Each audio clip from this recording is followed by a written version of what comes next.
Sunod semana na Enero 26 ngadto sa 30 ipahigayon ang ASEAN Tourism Forum dinhi sa Sugbo kun diin libuan ka mga delegado ang motambong. Usa sa mga venue niini mao ang Lapu-Lapu City. Lakip sa mga kalihukan sa ASEAN Tourism Forum, mao ang welcome dinner para sa mga delegado nga ipahigayon sa Liberty Shrine sa Barangay Mactan karong Enero 28.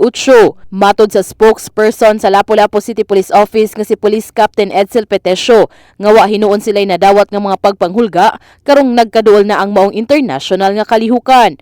So far, ma'am, sugod ang nato ang teoring sa intel. Wala tayong nakuha o nasagat na report regarding sa dili maayo ng mga platang dito.